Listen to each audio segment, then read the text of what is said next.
Okay, welcome. You are now coming into the Move LA and Spur Zoomposium for July 23rd on Vision 2022, the Decade of Decision.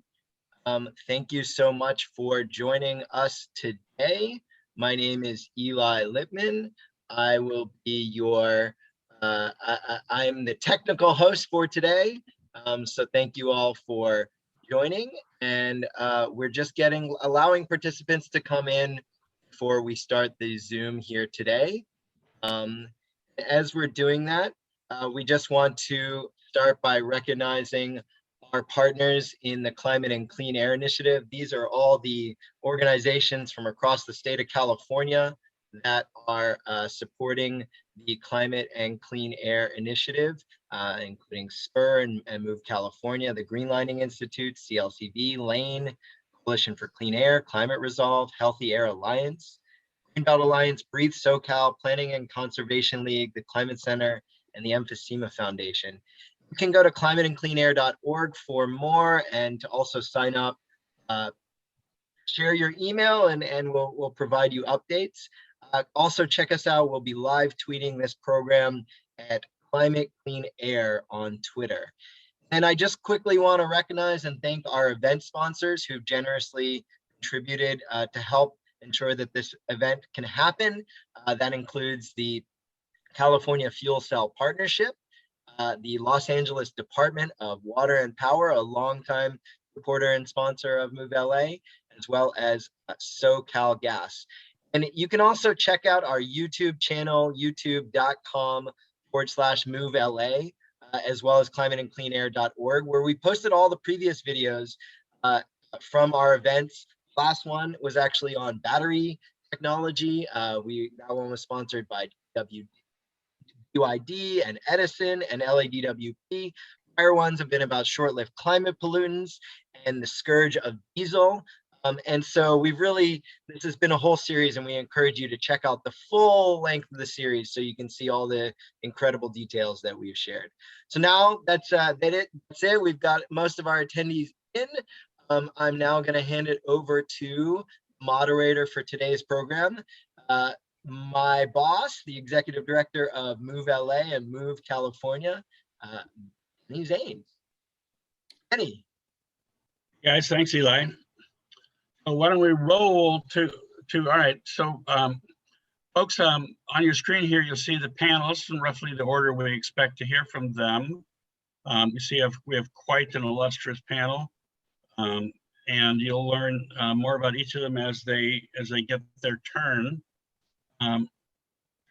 So why don't you roll to the next? Roll them, Eli.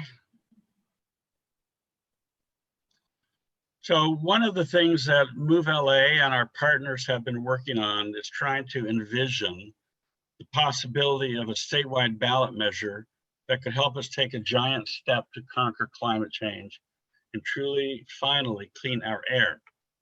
Move LA, you may know, has had a successful history as formulating coalitions and ballot measures in Los Angeles County. We're responsible for having initiated and built the coalition for Measure R, Measure M, which were the two big half-cent sales tax measures that voters approved for investment in transit. And then we spawned the idea of Measure H to help Lake County address its homelessness crisis. So ballot measures is kind of a familiar terrain for us. And we think that California should be thinking about a ballot measure, because when you've got something really important and you really need to make a strong commitment and investment in it, dedicated revenues that are reliable over time and at scale over time, the only place you can do that is go to the voters.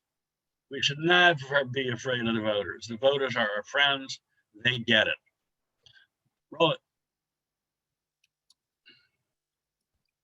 Now, we think the priority goals for the first decade of any such measure, should it happen, is to roll back climate change. And I really want to point out in that first decade that that's driven by the IPCC report, the 2018 report that basically said we had till 2030 to get our act together, or it's not quite curtains, but trouble ahead. It turns out that that 2030 date is also corresponds very close to the 2031 attainment deadline for the South Coast Air District air quality planning for ozone. All of these goals need to be developed and implemented with a strong commitment to advance social equity and justice, environmental justice. When we do these things, when California leads, we think the world soon follows. We have an outsized impact in the discussion and in the ability of our planet to address some of these issues. I mean, we started the zero emission vehicle program largely because of smog in Southern California. And today, Europe and China both dwarf us in the number of electric vehicles that are on the road. There's no question that the initiative came from California. When California leads, the world soon follows. I wonder if we might step back just a minute and show our audience a screenshot of all the panelists that we have with us, so they can truly believe that it's not just me here. Can we do that? All right, you can see them at the top. Can we put them all over the screen? I don't like this idea of me having a big head.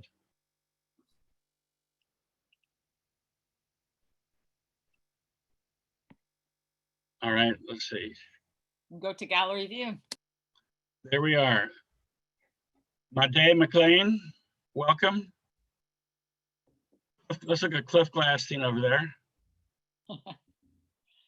So we're disrupting with Ship Zero charging to True Zero. It's an event that we're holding at the COP26, and I'll tell you all about that. In Scotland? Yes, Glasgow. COP26 is happening here in Scotland, so very excited to be welcome. Didn't we have Assemblymember Bill Quirk, who worked at NASA on climate change before becoming a legislator? My guess is that he came to the legislature with climate in mind. Yes, Is that correct, Bill? absolutely. And I see the water still flows in your neck of the wood. Yeah, but it's salt water. Then we have Brian Goldstein from Energy Independence Now, Executive Director. Morning, Denny. Good to see you. Good to see you, Brian. Eric Hoffman, how are you? Say a word and you'll show up. There we go. Sorry, I was muted. Yeah, doing very well. Happy Friday, everyone. Glad to be here. Yeah, Eric is with UWUA, Local 132, the gas company, the union that you tell us what all the work you do, but you manage most of the pipelines systems and maintenance and stuff of that system. Am I right? Yes, the members that I represent work wall to wall at Socalgas from installation and maintenance of pipelines to you name it, every aspect of the company. Okay, and then Michelle Sim. Good morning, happy to be here. Director of Sustainability for the gas company. We're talking about hydrogen, excuse me, get it right. And I think there's some kind of symbiosis between natural gas and hydrogen. We'll hear more about that. Oh, Dr. Sunita, you're here early. How wonderful to see you. Oh, hi. Thanks, Denny, for inviting me. Dr. Nice to see Sunita, everyone. you are from the Department of Energy, the United States Department of Energy, and we're going to be very interested to hear what it is the Department of Energy thinks about all this. Let's see, who else do I need to show? Cliff Gladstein, right? Let's say a word. Hey, Denny. Thank you for inviting me to join this August body this morning. I'm talking to you from West Texas. My Lord.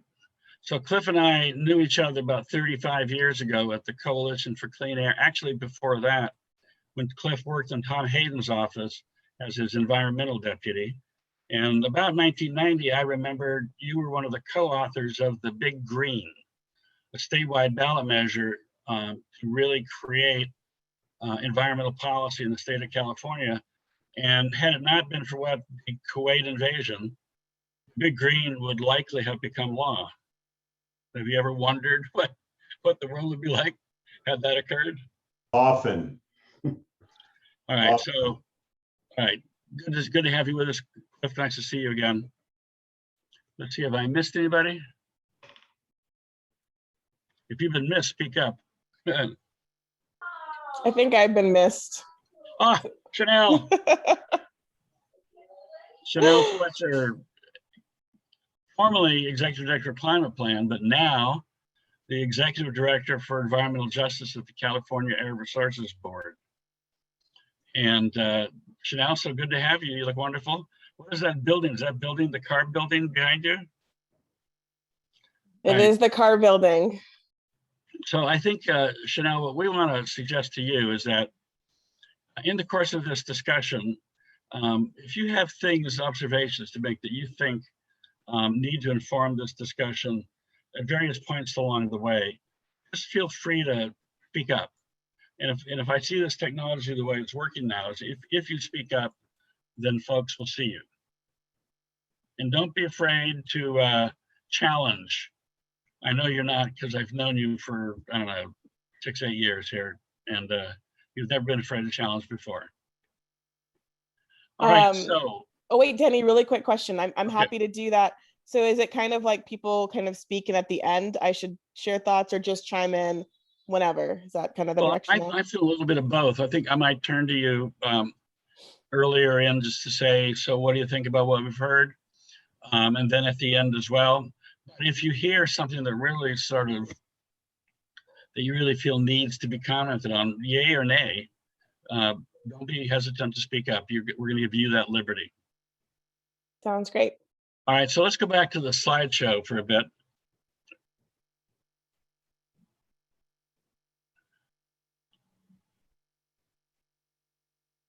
I should have had my list in front of me. All right, again, this is sort of framed as if we are all thinking about a ballot measure to raise a boatload of money for emission reduction purposes. And our goals were to fight climate change, finish clean air attainment, especially in Southern California and the San Joaquin Valley, and then advance social equity and justice. Roll.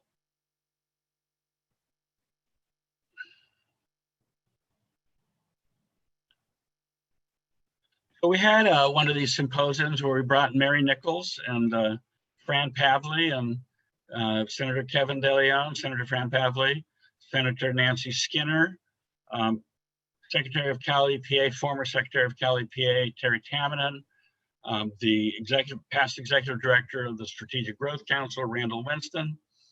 And we basically asked them all, what, if you were going to do a ballot measure to raise a boatload of money for investment in clean air and climate change, what would your priorities be? And they were very crystal clear: transportation and short-lived climate pollutants. So that really informs all of our discussion. Roll. Just for those, a little warmer reminder for those of you who maybe aren't as familiar with short-lived climate pollutants, here's a quick warmer. Carbon dioxide is the gas which is the primary focus of climate change planning. Reducing thereby carbon dioxide is one of the premier goals. But as you can see, carbon dioxide lasts in the atmosphere much longer than these other gases. It's 100, 200 years. So even reducing carbon dioxide now has limited effect because there's so much more already in the atmosphere, and it'll take 100 years or more for it to decay. But methane, black carbon, and HFCs decay much faster, but they're also much more powerful. Over on the right, you see the kind of assessment as to their climate forcing power. And so methane, 72 times as powerful as carbon dioxide, but it decays in 12 years. So if you start reducing your methane soon, then what's in the atmosphere now will decay soon. And that will allow us, actually, scientists say, to roll back climate change as much as 0.6 degrees Celsius. Roll. So one of the most important focuses of attention for us, whether you're looking at climate change or air pollution, has got to be diesel-powered vehicles. We've done so much good work on light-duty cars, gasoline-powered, but trucks, trains, boats, ships, and planes, all of that whole rafter of goods movement, technologies, and equipment, people moving, transportation, heavy-duty vehicles, those are things that we really need to focus attention on. In air pollution, it's NOx and particulate matter, which is especially important, but what few people realize is that diesel particulate matter is covered with toxic carcinogens, really unlike any other fuel. And then black carbon and tropospheric ozone are also both part of the diesel equation. So diesel looms large as a primary concern. Move, roll. California has created an advanced clean truck rule, and you can see they're going to try to roll out ZEVs. This is really exciting. The state of California has a rule on manufacturers for an increasing number of zero emission trucks in all classes, even up to the class 7 and 8 heavy duty tractor, includes the 18-wheelers that take long haul shipping as their mission. This is a mandate for manufacturers, and it's a very big deal, maybe not big enough. Roll. And this gives you an idea that what's going to happen as all those ZEVs roll out, and there's 6%, 8%, 11%, et cetera, over time it grows. What's not ZEV during that time? And there's the percentage not ZEV. And relying upon a report from NRDC, I think Petrillo Portillo did some numbers about the number of vehicles actually implicated. And if you look at how many on the right column, how many are not zero emission over that time frame, you end up seeing that there'll be about 1 million trucks not zero emission between now and 2030, and only about 300,000 that are zero emission. So I think a big challenge for us, and maybe this ballot measure, is to think about, do we really want to have 3 times as many non-zero emission trucks as we get zero emission trucks during that time frame, especially when in 2030 we have a deadline. Okay, so that's a kind of a setup for this discussion. We got work to do. We got to accelerate technologies that are zero emission to market. And there are 2 major contenders, battery electric and fuel cell. And our task is to deploy them into the marketplace on an accelerated basis. Roll. So the statewide measure we have in mind could raise $3 billion a year, over $30 billion in a decade. In fact, it'd be more about $33 billion in a decade. That could be used for incentives to back up the manufacturer mandate, to roll out much more rapidly zero emission trucks and other technologies, and also then to dramatically reduce short-lived climate pollutants. We did some polling recently, and the polls now show 60% support from voters for taxation to support that mission.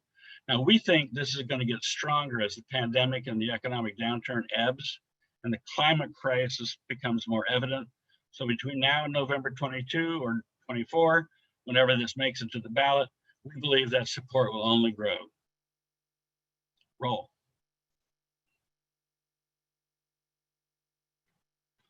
Well, I don't look at this slide. Let's go over to Brian and talk to Brian. Hey, Brian. Morning, Denny.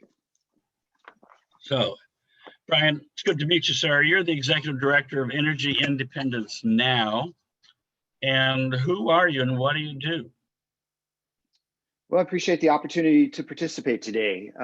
So Energy Independence Now, for many years, was the only environmental nonprofit that just focused on hydrogen.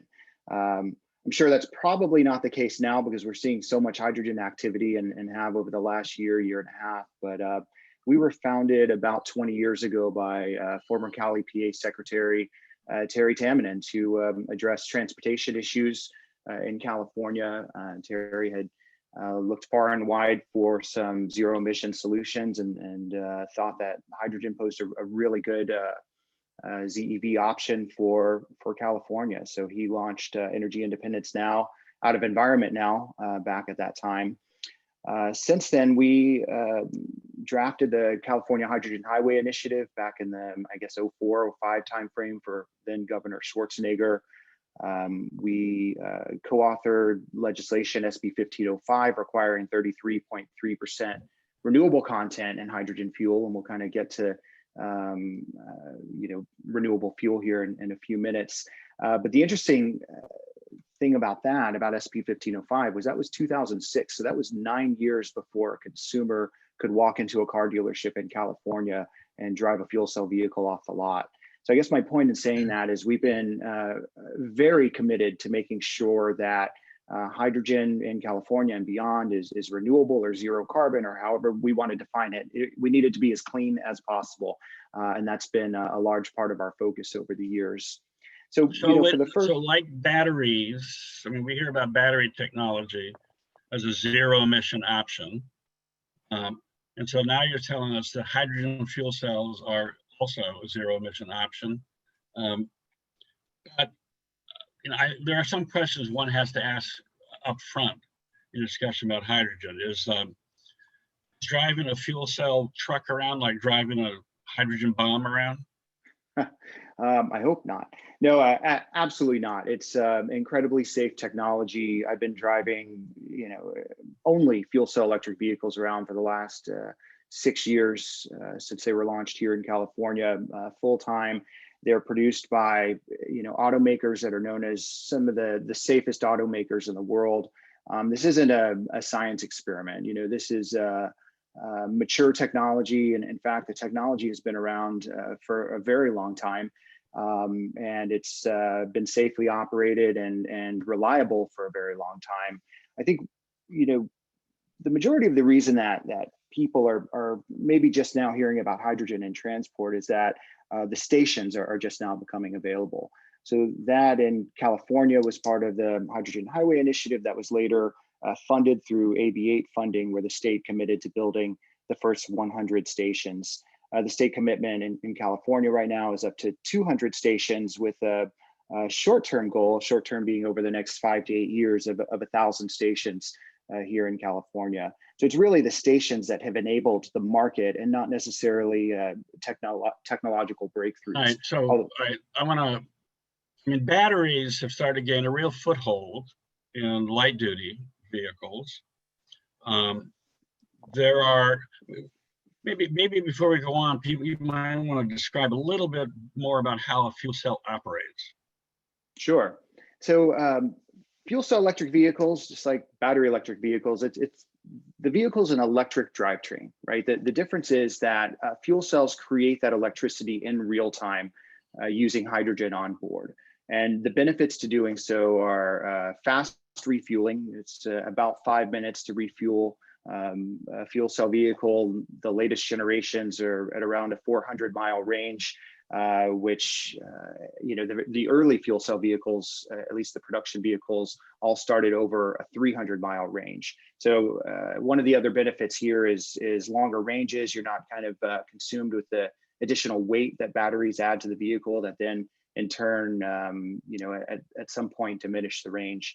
So between that, fast refueling and the capacity to build larger and larger vehicles, again, because you don't have the battery weight requirements with hydrogen, all of those benefits make hydrogen a very attractive transportation fuel here in California. So I'm confused a little bit. I'm confused.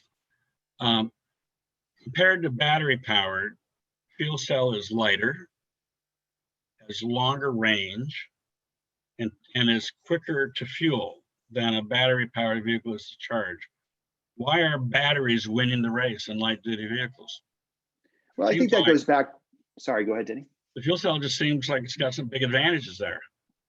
It does have some big advantages. You know, I think there are a couple of reasons why there are more battery electric vehicles on the roads right now. One of them goes back to infrastructure and accessibility, right? As I mentioned, we're just now up to the point where we have about 50 hydrogen fueling stations in California, on our way to 1,000 over the next 7 or 8 years. But to put that in perspective, we probably have 10,000 to 12,000 gas stations in California. So we need the stations to help enable the technology.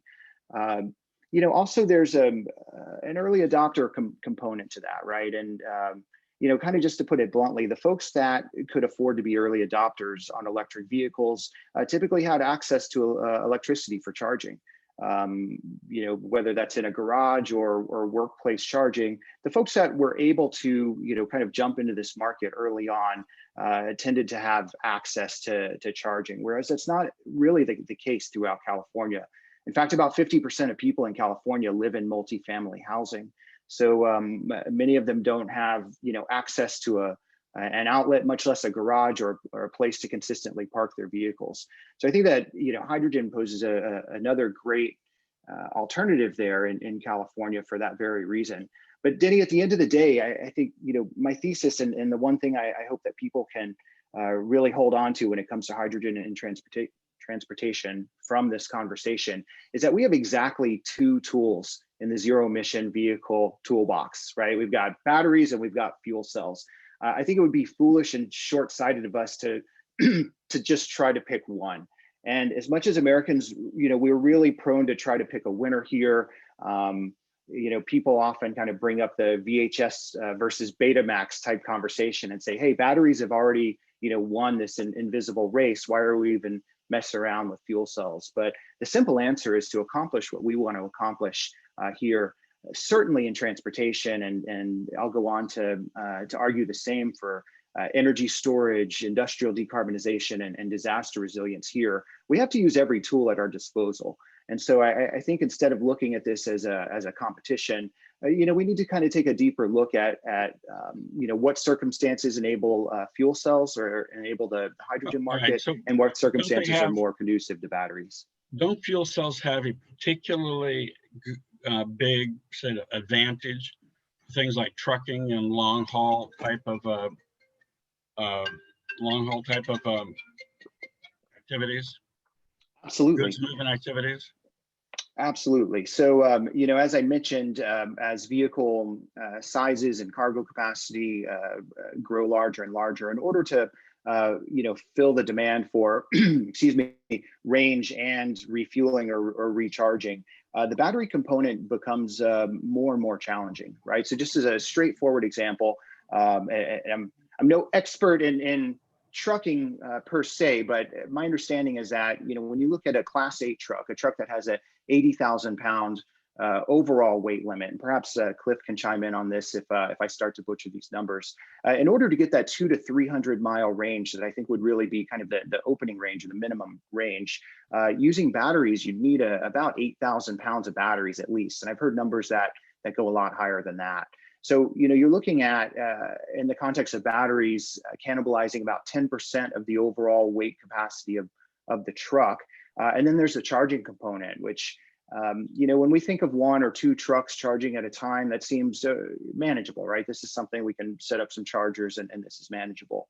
But when you look at the ports here in LA, and consider that we have 18,000 heavy duty trucks at the Twin Ports here, and imagine trying to pull, a quarter of those or half of those offline at one point, and what would it take to charge 9,000 trucks at one time? So with hydrogen, for trucking, you have that 20-minute refueling time. You can, ranges are now creeping up, 400 to 600 miles, and we also don't have to pull the trucks out of service for quite as long as you would for charging. Now, frankly, I think there are plenty of applications where batteries are a great fit in the trucking space. But I think, we'll really see hydrogen start to take a lot of market share in that space very soon. So thank you, Brian. We'll try to come back to you a little bit more. I want to move on to Michelle Sim.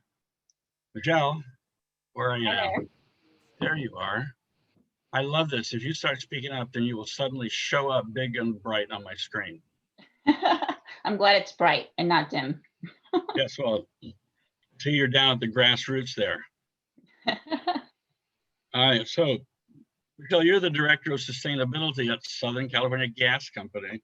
Yep. All right, so if I'm a member of my audience, I'm thinking, why is the gas company interested in hydrogen? Isn't that competition?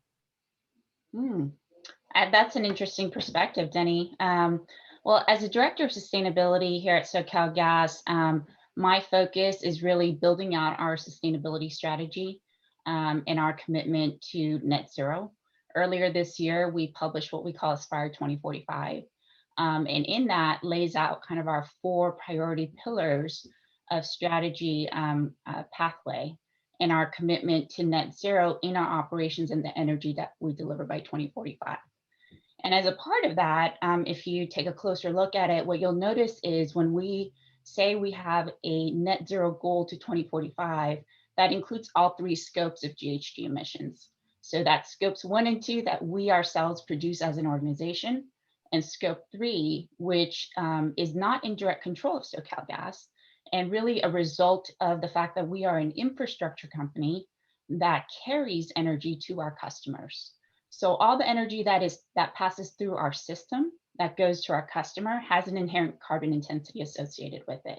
So as part of our net zero goal, we are looking to get that to a net zero carbon intensity, which means that we need to work with partners and we need to work with our customers to really transition what we traditionally carry as traditional natural gas, that is fossil, to a lower and zero carbon intensity fuels like renewable natural gas and hydrogen.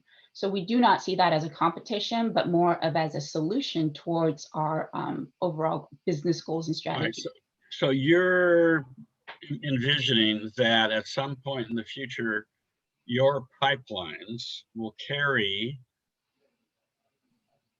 hydrogen, maybe renewable natural gas, some share of that pipeline. Do they segregate? Is there a way in which the hydrogen is kept separate from the natural gas, or is it all just blended? Well, I think that's a great question too, and I think that's the very work that we're really doing right now, and looking at the analysis and modeling to look at what does it look like, because the way our gas system looks like today is going to intrinsically look very different 30 years from today. What that looks like is the very work we're doing, as I mentioned. I don't have a crystal ball in front of me to tell you exactly what that would be like, but if I were to have my druthers, I really compare it to like a highway system, a freeway system, where you have lanes that are carpool lanes, you have dedicated fast track lanes, you have the general population that flows on regular traffic lanes. And in that, you have different types of vehicles flowing through it. Much the same, I do envision the gas system at some point carrying blended lower carbon fuels, other segments of our systems potentially carrying pure hydrogen, and other segments of our system potentially carrying carbon to help with carbon management towards our overall climate goals. So, if I had my wish, that's kind of the freeway system I see underground with the gas grid. But what that looks like is uncertain at this point, and that's the very work that we're doing with partners. All right, so the gas grid, I like that characterization. So, I mean, if you look at the grid, the electric grid, I mean, it used to be, it's sort of become a little bit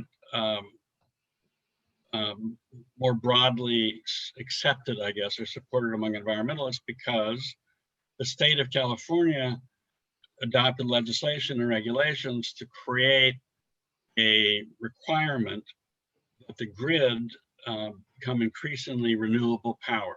Mm-hmm. Now, it's not 100% renewable power by any means. I think there's about 30+% that is natural gas power. We still got coal power operating on our grid now.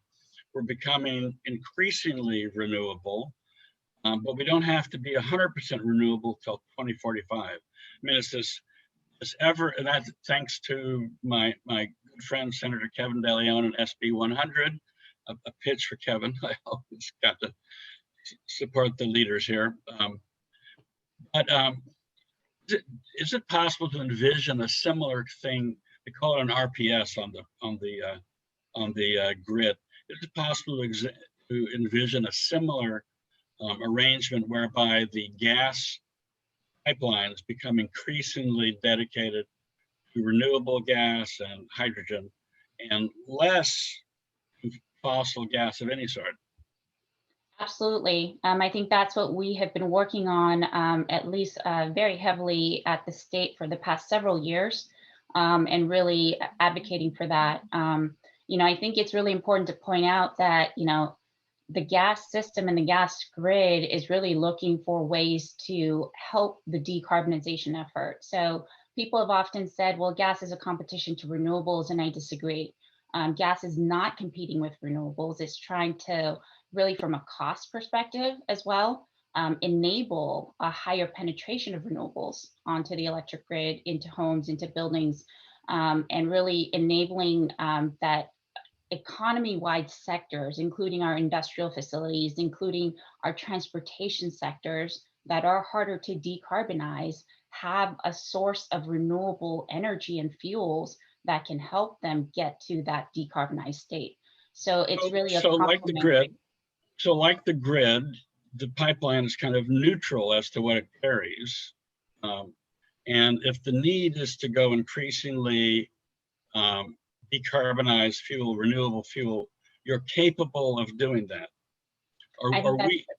I think that is the very work that we are doing, because first and foremost is always safety.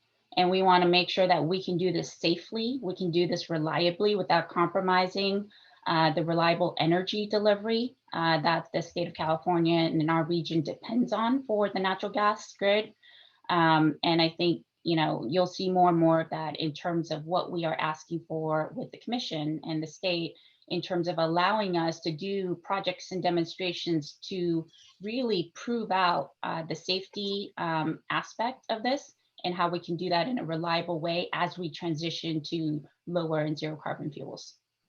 Right. So now I have heard that if you put too much hydrogen in the pipeline, there starts to be a brittleness develop in parts of the pipeline. Are there strategies to remedy that? Can you, for example, roll out sleeves into the part? And that's a real technology, rolling out sleeves into the pipeline. Can you do that and ensure that the pipeline is going to be able to handle increasing portions of hydrogen?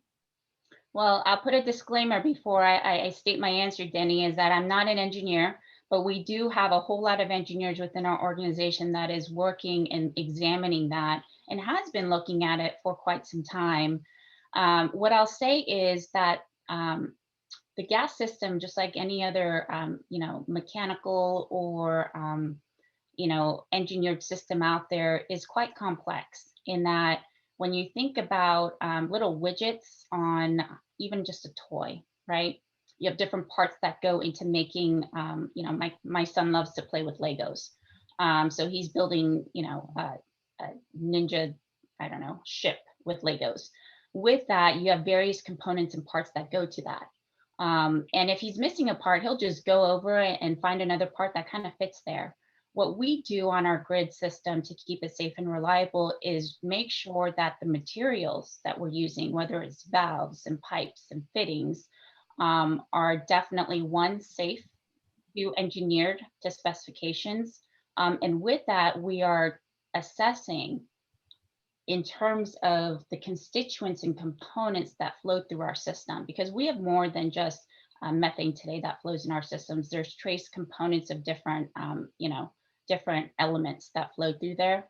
And one of the work that our engineers do is to maintain the safety of our system and how it impacts the materials that are embedded within our system. So speaking of our system, and a large part of the pipeline and the gas that it covers comes to homes like mine, where I cook and I warm my my apartment using natural gas. In the future, if there is a 50% hydrogen or even 100% hydrogen, am I going to have to give up my appliances, or are they able to be adapted to hydrogen? Well, I think if we see globally all the activities that are happening in Europe and Asia, who have been very strong partners of ours, I think you see both scenarios happening, where in some cases they do replace all equipment out, and there are hydrogen appliances that are being made more and more today.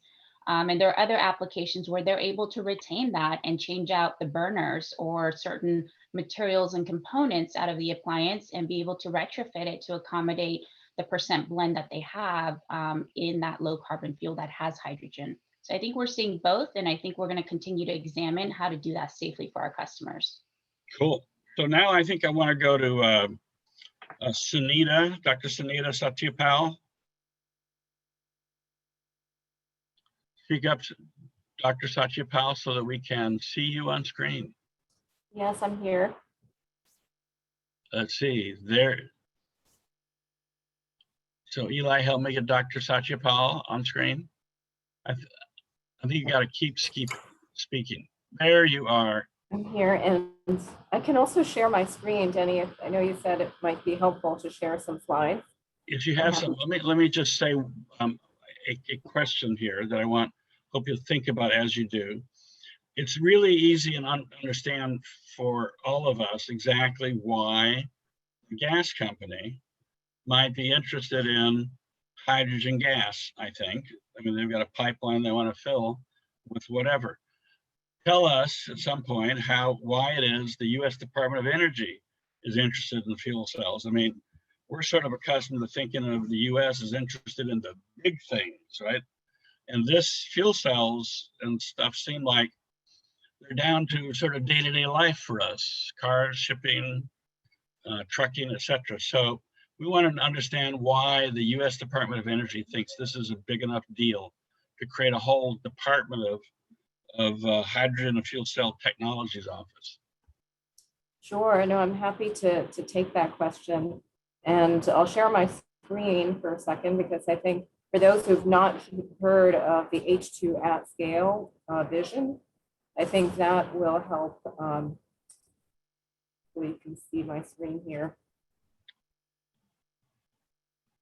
All right, we got it up. Now I think you need, there you go. Okay. So if you can see the picture here, very often people call hydrogen the Swiss Army knife of energy. So I'll walk you through this. On the left here, you see the primary energy sources. So we have renewables, nuclear, fossil. These are conventional primary energy sources. And today in orange here, this big orange circle, that is the electricity grid as we know it today. And we have the natural gas infrastructure, as Michelle mentioned. So, vast, over 3 million miles of pipeline. And so that's all we know today. And the key is that you can produce hydrogen from diverse domestic resources. So virtually any resource. You can take water, split water, you can use, again, with CCS, you can use fossil waste, almost any resource, and produce hydrogen. It has the highest energy. As most people know, it's the most abundant element in the universe. 3/4 of the known universe is hydrogen. But on Earth, it's mostly not available in free form. And so it's a carrier, but again, you can make it from many sources. Once you make it, so for instance, with intermittent solar or wind, you can use those clean electrons, produce hydrogen, store it. You can either put it back on the grid with turbines or fuel cells, microgrids, or, and I think this is really the key here, the importance of what's called sector coupling in other countries. So you can use it for transportation, which is this bubble on the top, vehicles, trucks, marine, those hard to decarbonize sectors. You can react it with CO2 to produce liquid fuels, synthetic fuels, for instance, aviation. Today, most of the hydrogen is used for oil refining and fertilizer production. But again, you can use hydrogen to make clean steel. Steel manufacturing alone accounts for almost 8% of total greenhouse gas emissions globally. So again, there are many, you can inject it into the pipeline, decarbonize. So hopefully this gives you an idea of, why there's so much interest in hydrogen.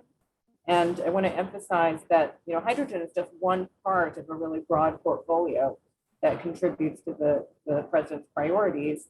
And it's not either or, we're going to need batteries, hydrogen and fuel cells, all clean energy technologies.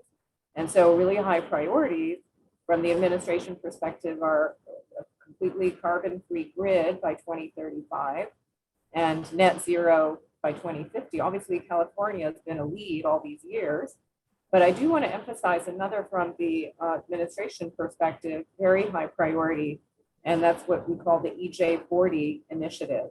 So 40% of our benefits in disadvantaged communities. I think it's really critical to have this in mind, as we think about the clean energy future. And also to give you some perspective to your listeners, some perspective today, in the US, we produce about 10 million metric tons of hydrogen per year. And that's almost a seventh of the global supply of hydrogen. And we're looking at scenarios, again, if you look at all these different applications, for 2, even 5 times more hydrogen, clean hydrogen that could be produced.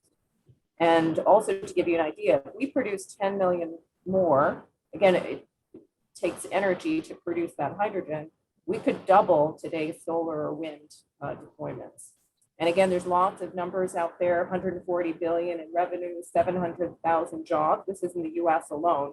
The global economy is 2.5 trillion just for hydrogen projections, 30 million jobs, and then huge potential for greenhouse gas reduction. So we're doing our own analysis here, 10 to 20, sometimes 25% of total emissions possible using hydrogen. So I want to emphasize again, from the administration perspective, you may have seen the climate summit announcements where the president asked our secretary, what can we do to really accelerate progress, critical technologies? And again, it's not one single technology, we need a portfolio. And so for those who've not heard, we launched the Hydrogen Energy Earth Shot. So the concept of the Earth Shot or Moonshot is really an all hands on deck approach on achieving what's needed to really unlock the potential for these technologies. So hydrogen shots is 111, which is $1 for 1 kilogram of clean hydrogen in 1 decade. And so I just wanted to emphasize again the importance of hydrogen. We had a request for information from stakeholders. We got hundreds and hundreds of pages of feedback. And we're looking very strategically. Again, California has been a leader, so big congratulations to all of you. But we're looking at, where are the resources and production, the environmental justice question, water, and so forth. And we plan a summit August 31st. So you can Google, there's a website now, and again, there will be for other Earth shots as well. So hope to see many of you there. And then finally, there's a lot of information available. As I was listening to your questions, I thought I would share, again, how much CO2 can we actually reduce? So for instance, the gray here shows diesel. These are different types of trucks. And then depending on how you make the hydrogen, if you have renewables, clean hydrogen, you can see this green here, and that's the entire pathway. So again, to your question, why are we so interested in hydrogen and fuel cells? See a lot of potential for CO2 and then also for criteria pollutants. As you rightly mentioned, that's an issue. This shows you diesel, NOx from buses, and again, how we can reduce air pollution basically using hydrogen and fuel cells. And then we have a lot of cost analysis. I won't go through all of this, but again, just wanted to give a few highlights and some of the information that's available through DOE, so you can go to our website. So I'll pause there. So when I was thinking about national interest in things like hydrogen, I was thinking about, one of the important roles for fuel cells, I think, will likely be in heavy duty vehicles. I mean, at least for the information I've had thus far, it seems like fuel cells are particularly advantageous in that role because of reduced weights, because of reduced charging time, because of longer ranges, etc., than battery technologies, although battery may still do very, very well there. But one of the big challenges for both battery and for fuel cell is the lack of infrastructure on a national basis. I mean, long haul heavy duty trucks in the South Coast is about 1 out of 8 trucks. Half the emissions from trucks comes from the long haul sector. Now, that turns out to be a huge portion of our total emissions in the South Coast. We cannot get to clean air if we don't solve the problem of long haul trucks. And how are we going to do that without an infrastructure? And so whether you're battery or fuel cell or RNG, you need to be able to find a place to charge your fuel out when you're outside of California. We can do it in California, but California can't do it in Oklahoma. We can't do it. I mean, you know, these trucks travel all over the country and they don't necessarily have predictable routes. How can the federal government be a big player in creating those kinds of charging and fuel and hydrogen fueling infrastructure? Yes, yes. So that's definitely in the plan. So if your interest is really the trucks, I should mention we launched a new consortium called the Million Mile Fuel Cell Truck Consortium, and it specifically targets Class 8 long haul trucks. And as mentioned in the chat, there are already companies out there. The example, Hyundai has 1,600 trucks that they have planned in Switzerland. We're collaborating globally as well. There are a number of partnerships we're involved with. So this is the consortium that we launched, and it's not, so there are a number of issues like durability, of course there's cost, and so we're addressing all of those challenges. And then we also have a lot of activities on the infrastructure piece. So for instance, looking at the stations, looking at the fueling rates, we're funding, for instance, technologies like compressors, dispensers, so all of those aspects that will be needed for a low-cost infrastructure. And then again, the part of the vision with hydrogen shot, and to answer one of the questions, that piece is just the production piece of hydrogen. And so obviously, if we can get that down first, that will help stimulate the end use. And depending on the end use applications, you'll have different, means of delivery and dispensing and so forth. So there'll be different costs associated with that. But again, partly what we're doing now is looking very strategically, how can we co-locate large-scale production and drive down the infrastructure, again, a cluster type of approach. So we're looking at where do we expect to see those large volumes of heavy-duty trucks, say a steel manufacturing plant, ammonia production. So again, we can very strategically look at where will the infrastructure, most effectively play out. So again, those are Brian, comments. Brian had a comment. Oh, sure. And I was just going to say that the American Jobs Plan is also very high priority. It mentions specifically 15 hydrogen demonstrations. And so we're hoping that passes, and the infrastructure package also talks about hydrogen hubs. And so we are coordinating, really looking strategically. And that was part of the vision here in the Hydrogen Shot Summit that we have planned to look regionally. Again, California has done a great job, but where else can we envision that very strategic rollout of hydrogen? So Hi, Brian, Brian, what's your a question or a comment?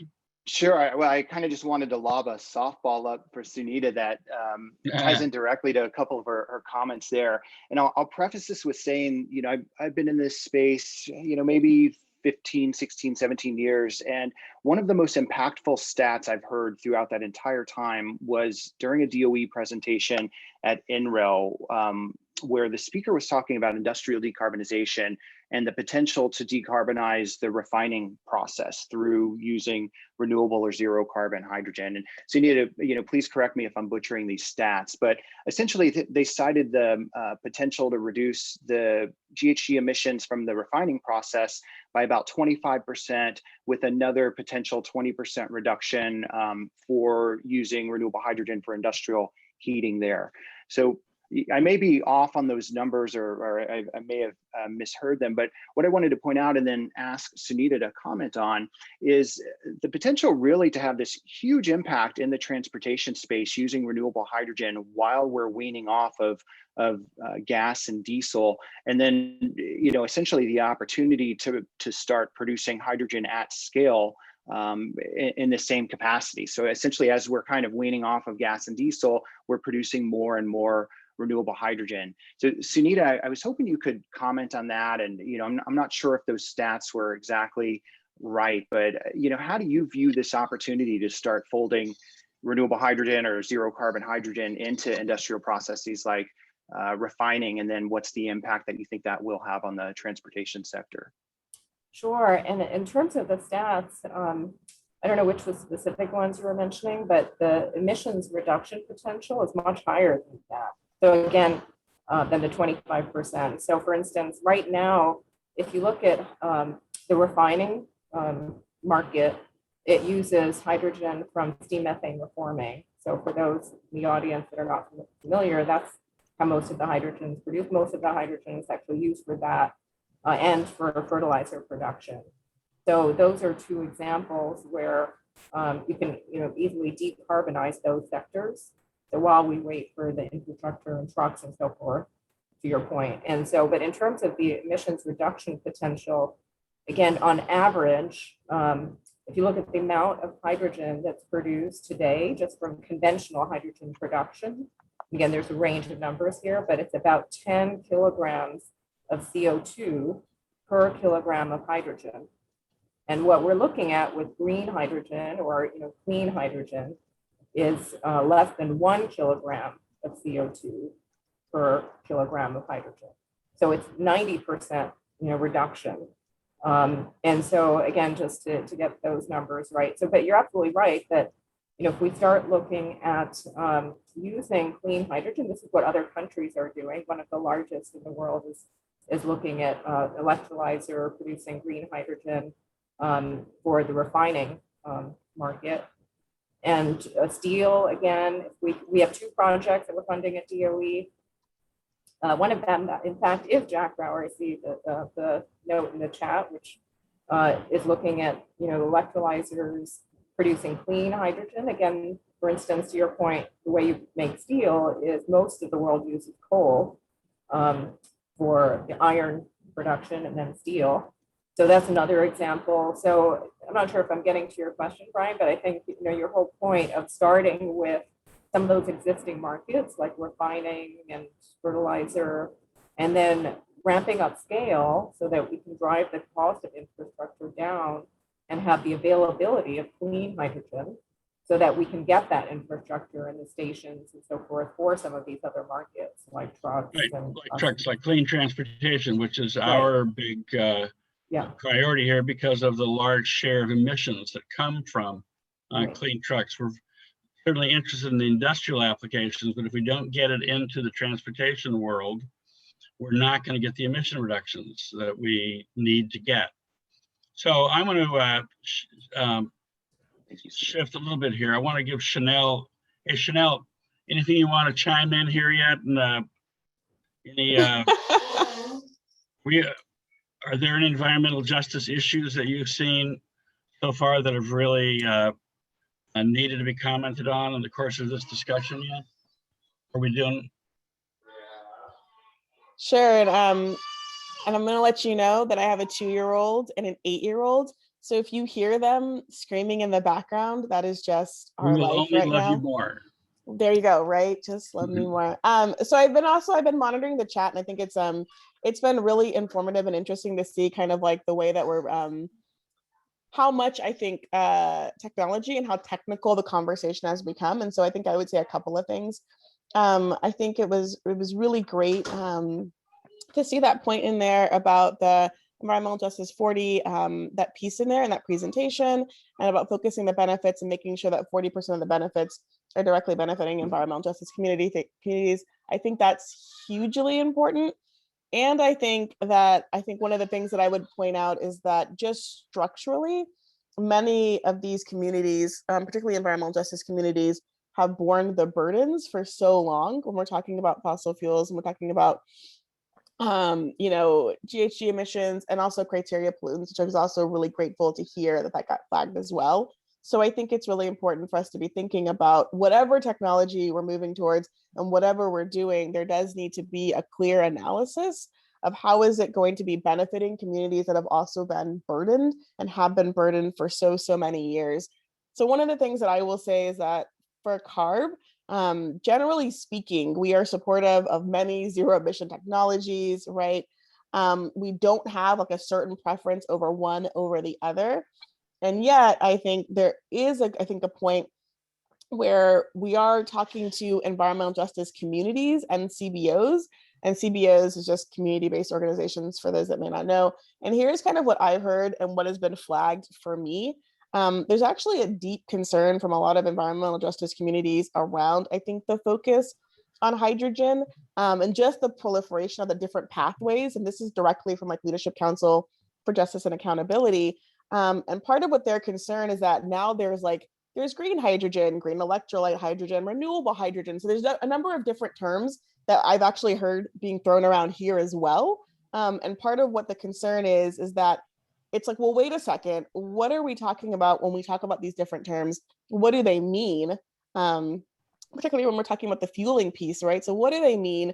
And I think more importantly, are we opening the door for polluting pathways to just get more funding ahead of actually assessing whether or not these technologies are working, particularly for those communities that have been burdened? And I mean, I'm not saying either or, so I should probably re-emphasize the point because the chat has been really interesting to monitor. I think what the emphasis here is on, are we making sure and we're really prioritizing these communities that have been burdened? Are we really doing that deep assessment and saying, well, hey, wait a second, is this technology going to provide not just like, I think like financial benefits, right, but actually improve emissions, improve NOx, criteria pollutants in your communities? And are we making sure that as we're doing this, we're thinking about the social impacts, the health impacts, and thinking about those pieces as well? And so I think that that's the piece that I think I'm still getting a little lost on, because I would point out that like, I've literally heard us use a number of different terms when we're talking about hydrogen. And I almost feel like at this point, I'm like, somebody please send me like a fact sheet that lays out the difference between, like, is there a difference between green hydrogen and renewable hydrogen? And this is on the fueling side, I understand that piece. That would be really helpful to know the ratio between like how much natural gas versus hydrogen we're putting in a pipeline, for example. Again, like these are all questions that I don't feel like I've actually heard answered. And I'm thinking about it coming in like, again, from that environmental justice lens. And like I said, I should be clear, I'm thinking as a government official of what we've heard from communities. That's a big concern. The other point that I would just note and I would flag is that a number of communities have also said what we really want to focus on is electrification and decarbing. Yes, again, I've listened to the conversation, I've seen the chat, I hear about the weight, I hear about the infrastructure, I hear about all of those things. But my question is how are we balancing what we're clearly hearing from communities around that rapid electrification with this conversation around hydrogen, and how are we doing, I think, and I hate to use the term education because education can be condescending depending on how you're using it, but how are we actually making sure that we're prioritizing that input from those communities when we're having these conversations? So those are the things that I would probably flag that I've heard and I would want to respond to in this conversation. We'll get back to you again. Denny? Let me remember, yes. I think I can answer some of those questions. Okay, go for it. All right, so different types of hydrogen. Ultimately, what we have to have is what's called green hydrogen, which is made by electrolysis. So you have a solar farm and you do electrolysis, meaning you convert the water into hydrogen and oxygen. You let the oxygen go off and you have the hydrogen, which can be used in a fuel cell for heating a building or a fuel cell for running a car. But that's green hydrogen. And ultimately, in my mind, that's the only acceptable hydrogen. And there are no pollutants associated with that, which is, I know, something the EJ community is extremely concerned about. There are other types of hydrogen. Gray hydrogen is the type of hydrogen that's made at oil refineries, where they take very hot steam and natural gas and put the two of them together, and they get hydrogen and CO2, and the CO2 goes off into the atmosphere. So you gain a little bit by using hydrogen of that type, but not enough. There's also, I think it's called blue hydrogen, where you actually capture the CO2. But in the end, we really are talking about green hydrogen, which shouldn't be of an issue to the EJ community. The next, I suppose I should have introduced myself. I'm Bill Quirk. I'm an assembly member in the state legislature here in California. I have a PhD in astrophysics. I became a climate scientist in the 70s and developed NASA's first climate model. In the 80s, 90s, and I became our country's expert on foreign nuclear weapons programs and helped negotiate the Comprehensive Nuclear Test Ban Treaty. There's more, but that's probably enough. So I have a rather unique background as a legislator. Anyway, getting back to hydrogen. So green hydrogen is ultimately the only hydrogen we can use. So, Assemblymember, if I could, Go ahead. let's accept the proposition that we're striving for green hydrogen. Right. We're trying to really figure out what the best path forward is to get there. Right.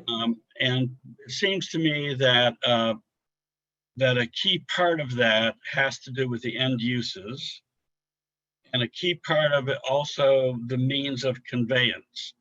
Right. So, for example, hydrogen conveyed in a truck, hydrogen conveyed in a pipeline are two options, but the end use is a crucial determinant because the conveyance has got to get to the end use. Some people say that hydrogen is particularly useful for things like long haul heavy duty trucks and things like marine vessels because of its operating characteristics. It doesn't have the charging time battery trucks would have. It's got a longer range. It's not as heavy, and so you don't have to give up cargo to use it. What do you think the priorities should be if public policy were to be driving this? If, for example, a ballot measure were to be providing a boatload of money, how would you allocate resources to achieve the best outcomes, both battery and hydrogen? So right now, I don't know. However, in this year's budget, I got $10 million in for research at the University of California Institute for Transportation Studies. They're going to look at the balance between hydrogen for transportation and electric for transportation. And I can't tell you how that's going to come out, but I'd hate to have a ballot measure that decided that. I think we need to remain nimble, and the thing about ballot measures is they are very brittle. So if you were to have a ballot measure for, say, money to reduce greenhouse gases, I wouldn't put in the ballot measure whether it's hydrogen or electric. The other thing is, are you planning to do a ballot measure on a bond, which means the money comes out of the general fund, which really is robbing Peter to pay Paul, or are you planning on a new tax? If It would be a new tax. then we have new money. I don't know how you do that tax, but that automatically, you can get 60% when you haven't told people how to pay. But I don't know that you can get 60% when you tell them it's 1 cent on the gas tax or whatever. And we're already taxing the high income people in California a hell of a lot. Not saying it's not something you shouldn't do, but you need to really think about how you're going to do it. Well, if climate were truly an emergency, then we ought to be willing to take steps necessary to meet an emergency, right? You don't have to sell me on that. It's an emergency and we ought to be doing something. However, the question, you know, I'm a politician as well as a scientist. And I can tell you right now, getting people to vote yes is not going to be easy if it involves raising additional money. So we will be happy to share with you our polling that shows we're getting about 60% yes for these purposes. And that's in the context of COVID and a downturn in the economy. But have you And- told them how you're raising the money? Yes, we have. Okay, how do you raise the money? Well, I'm going to share that with you, and we'll make our own public announcements at some strategic Oh, moment. All right, but believe me, there are tools to do that can raise over $3 billion a year and poll now over 60%, and that I think will only get better as we head, frankly, away from the pandemic and the downturn, and are dealing more frequently with the droughts and wildfires and stuff over the years. That people's support for this will grow. right. You mentioned 2030 as a date beyond which we would be in big trouble. I think we're in big trouble now. Yes, well, that suggests that emergencies require emergency measures. Fine with me. You'll get my vote, but just saying, as a politician, we'll see. Okay, so I want to shift to Cliff and come back to you, Dr. Okay. Quirk, in a minute. Cliff Gladstein, where are you? All right, Cliff. So, What do you want, Danny? see, listen, Cliff, don't act like we've known each other for 35 years. Just because we have.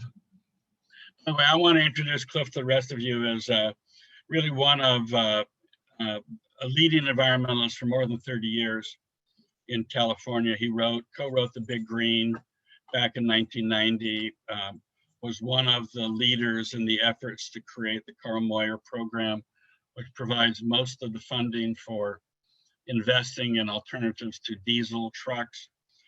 He's been a longtime proponent of advancing cleanest possible, including fuel cell technologies for heavy duty vehicles. He probably knows more about that industry and what it's doing and able to do than anybody else I know, which is why I've invited you to come. So Cliff, we're having some talk about fuel cells and its role and how it compares to batteries and mobile sources. Let's talk trucks specifically, right? Okay. If you were to look out and have the crystal ball about which of these applications, battery or fuel cell, might be a best fit for things like trucking in the basin, the South Coast Basin, or long haul trucking, how might you rate their abilities and their capacity for success? Damn, Dan, that's kind of a loaded question. I mean, from the standpoint of an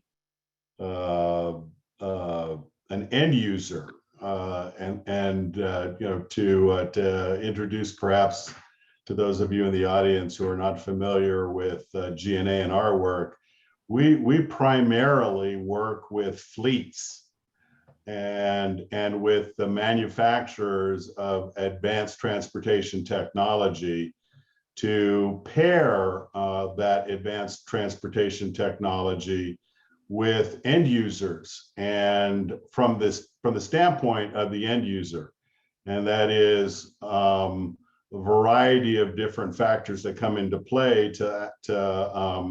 as they evaluate what makes sense to get the job done. And it's not just getting the job done, it's getting the job done cost effectively. And that is one of the biggest challenges that we face as we are trying to transition to zero emission and near zero emission technologies. Okay, So that's not necessarily an answer to your question. I think that you could probably dedicate an entire 2-hour session to evaluating and discussing what the challenges are and how these various technologies work or don't work for various types of applications. But from our standpoint, We need to have it work both operationally and economically for our clients.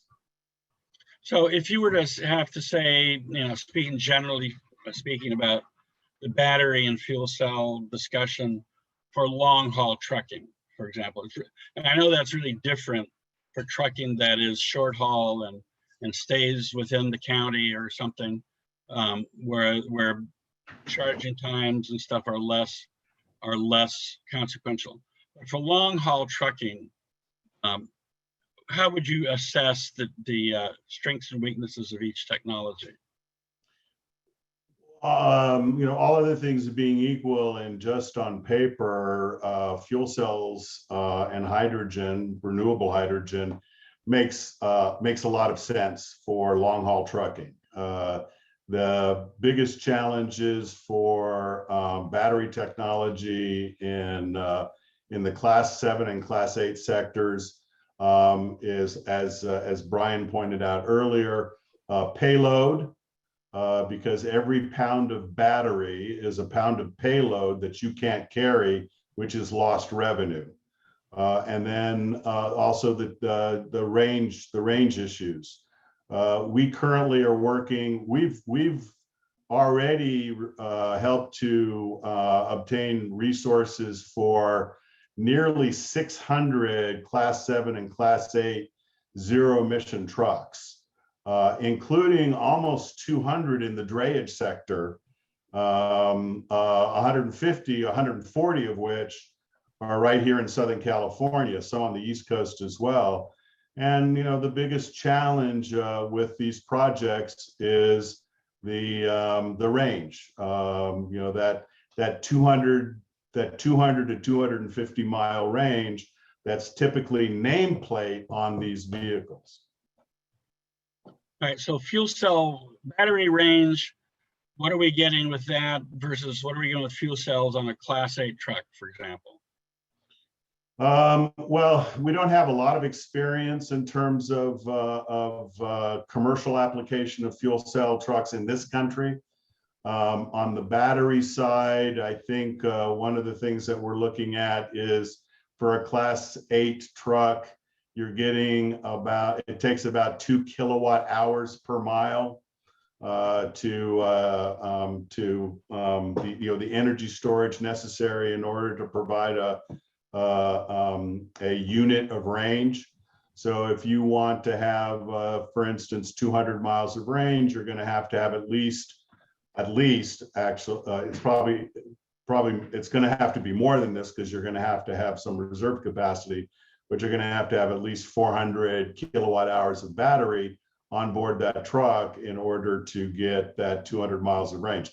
It's actually going to be closer to 460 to 500 kilowatt hours of battery pack in order to get that 200 miles of range. So how much does that weigh? If in for layman's terms, how many pounds of battery do we need to have there, and how much extra weight is that for a truck? I'd have to get back to you in terms of the pound of battery per kilowatt hour. There are a variety of different metrics that are used there. I don't have that at the top of my head. But is it fair to say that that's a pretty heavy payload, a pretty heavy burden? Yeah, I mean, as Brian said earlier, it's typically, I think he used 8,000 pounds, and it's actually, there's a range there between 8,000 and 12,000 pounds. So why do some people say that fuel cells can do that job better? Well, it's lighter because you're not carrying heavy batteries as your only battery source. A fuel cell truck is a hybrid electric truck, right? The definition of a hybrid electric truck is you have power generation on board the vehicle. So the fuel cell is your generator, and it is using hydrogen to create electricity. And the electricity is typically stored in the batteries, and then the batteries are connected to the axles and the electric motors that are typically part of the axles in the truck to create the motive energy for the truck. So you can just store as much energy on board that vehicle as you can afford. So you store it in, typically for a fuel cell truck, it will be stored in cylinders like a natural gas truck. And you simply add cylinders for more range. And so fuel cells generally can get more range with less weight and less time required to fuel the Correct. vehicle, and that Correct. gives it an advantage. But Yeah, big the other advantage, of course, is that fuel cells tend to be much more energy efficient. It's a much more energy efficient latent energy conversion device than, say, an internal combustion engine. Internal combustion engines, although contemporary diesel engines can be pretty energy efficient, converting between 40 and 45% of the latent energy stored in the fuel to motive, to movement, to moving the vehicles. Fuel cells exceed that 40 to 45% typically. All right, so if we were to think about the agenda of trying to advance zero emission technologies in all applications, in trucking in particular, and we had a boatload of money to invest, what kind of advice would you give us about how to invest that money in terms of maximum? Well, first of all, if we really care about air quality and we really care about cost effectiveness and we really care about achieving our air quality objectives and our climate, our GHG reduction objectives as rapidly as possible, I wouldn't make it a technologically determined strategy. I would make it a performance-based strategy. Let's get technology deployed that meets the standards that we need as rapidly and as cost effectively as possible. I think we all realize that California is not an inexpensive state to live in, right? And we need to be very thoughtful, particularly on those elements of society that are finding it harder and harder to survive, financially, given all of the financial burdens that are being placed on them from virtually every side. We need to be very, very conscious of cost effectiveness and putting out strategies that will achieve the maximum result in the least amount of time for the least cost. So what would be the priority investment? Would it be incentives to reduce cost of trucks, or would it be, for example, investments in charging stations around the state and around maybe the country, or would it be investing in fuel, hydrogen fuel capability, or it's just all of the above? I would have to default to all of the above. We have some pretty effective tools available in California to incentivize low carbon fuel production. The LCFS has been an extremely successful program in terms of incentivizing low carbon fuels across the board. I think that we would want to make sure that but what enables the LCFS to work is having end users, right? The only way that you generate an LCFS credit is if your low carbon fuel is used in a vehicle. So we need more vehicles out there that consume low carbon fuels in order to accelerate the production of the fuel. So I guess that would indicate that we need to invest in more low carbon end users / more low carbon medium and heavy duty trucks.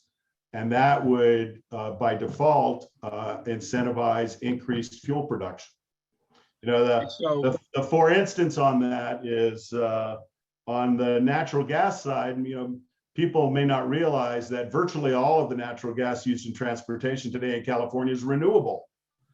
and that in 2020, the carbon footprint of CNG used in California went negative because of all of the renewable natural gas that now is used in natural gas vehicles in California. So when you drive a natural gas vehicle in California now, you're actually carbon negative. And what's that's doing primarily is it's incentivizing more and more renewable natural gas production here in California, particularly in the ag sector, which needs a lot of financial support, been hard hit from a variety of different sides. And so that is an example of how the incentives work to encourage more and more low carbon fuel production. All right, so earlier in the program, we talked with some folks from the gas company and elsewhere about the idea that pipelines might be, that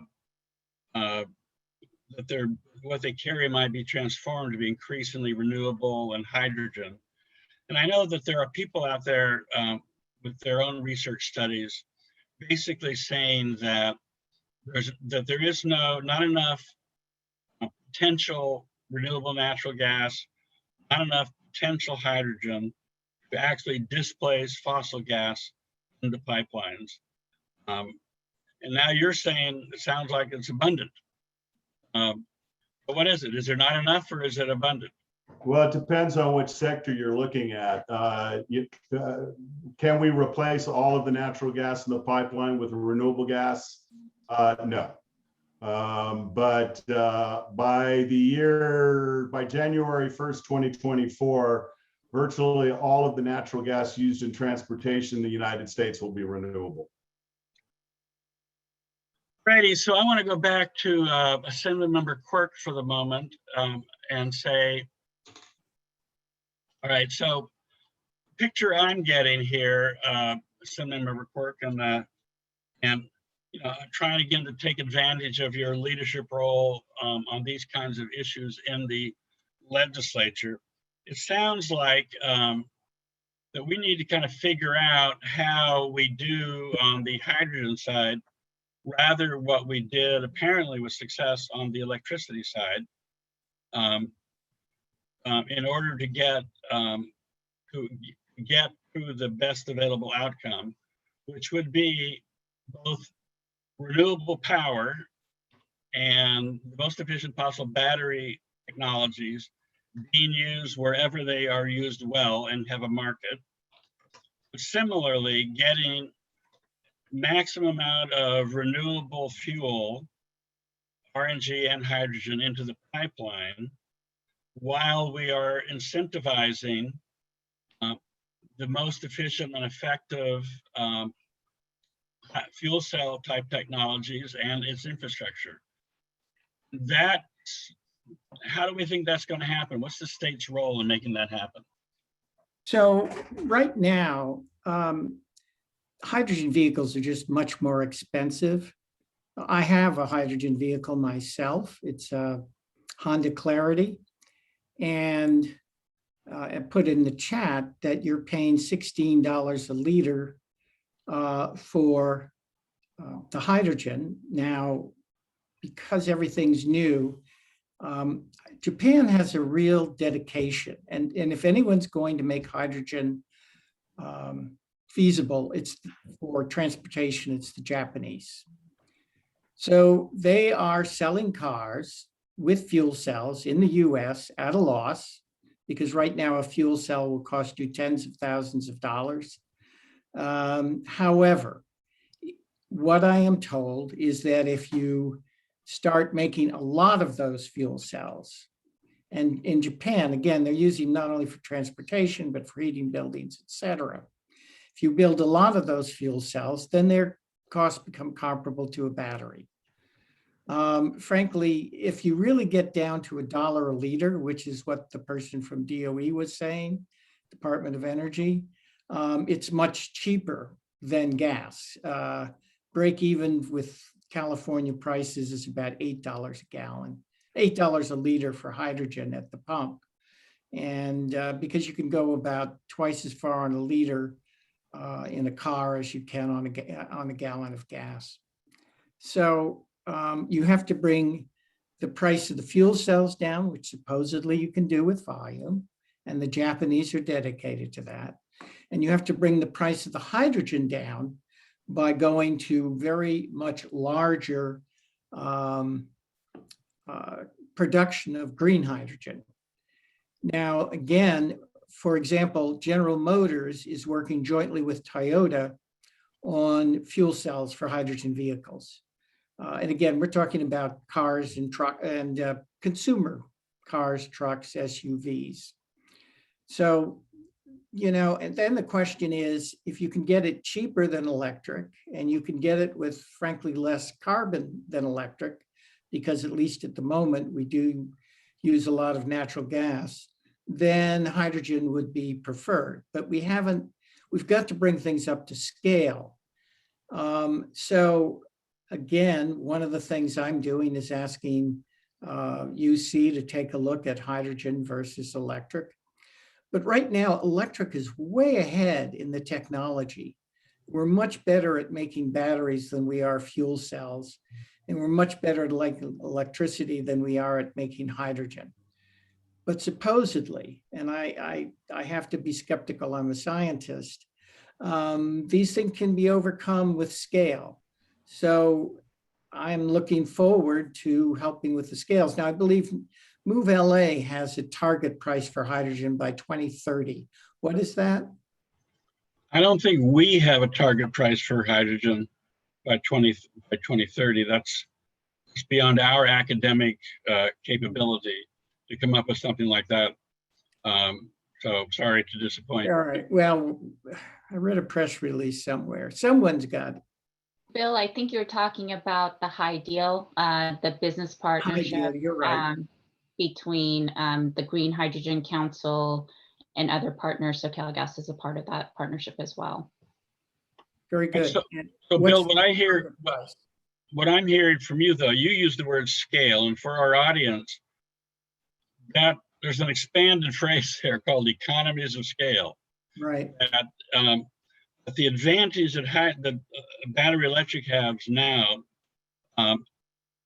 includes a lot of early investment that brought them to economies of scale, so that their cost and performance capabilities are more within the range of the user.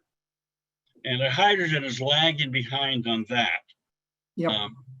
So if we were to want to move to take advantage of economies of scale, again, it sounds to me like we need to think about investments in both incentives for both purchasing and developing and improving the vehicles, technologies, but also their infrastructure. That keeps pushing back to me that we should be thinking about a ballot measure if 2030 is a deadline that matters. You know, what I would be very careful of, speaking as a scientist, is saying that it's great to raise money for that kind of research and development. I think that's very important. And right now, I would bet on hydrogen vehicles over electric, because there are a whole lot of people that just don't have garages at home. Someone put up an anti-hydrogen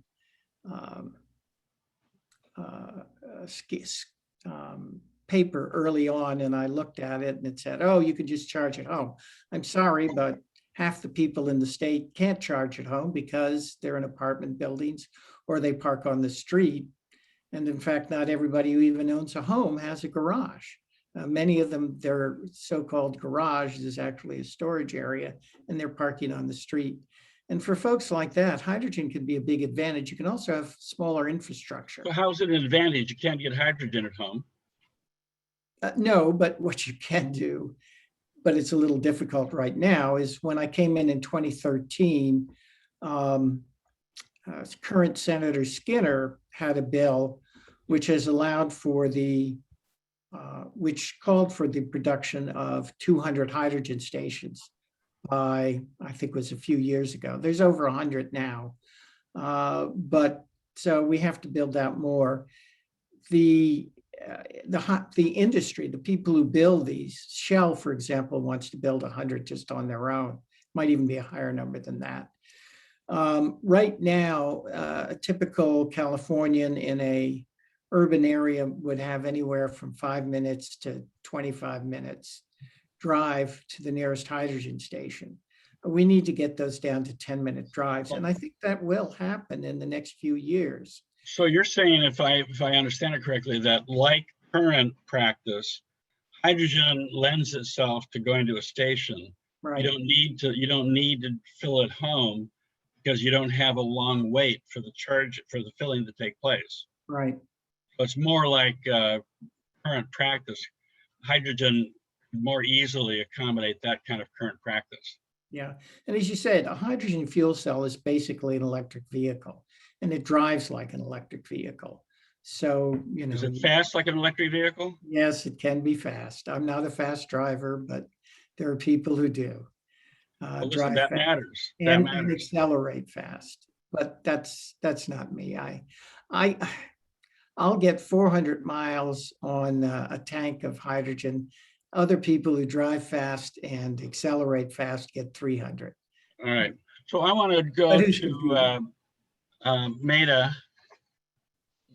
Where are you, Madadh MacLaine? You know, the really nice thing about Zooms and stuff is that wherever you are, you're at our fingertips. So hello from Scotland. It's Friday night in Scotland. Just a minute now. I have a black screen up in front of you on mine. Does everybody else have that, or is that just me? We can see her. Yeah, I can see her. Okay, well, then Madadh, how are you? I'm good. I'm good, and I'm really very interesting discussion. Really enjoying listening to all the presenters so far. So what's your angle and role in all of this? Right. I work in shipping. I work in commercial shipping, and I've been working in sustainable shipping since 2000. And for me, sustainable shipping is zero emission shipping. And zero emission shipping means a zero emission fuel. And the only fuel that's zero emission is hydrogen. So I've been working in hydrogen in the maritime sector for some time now, long before it was popular. I'm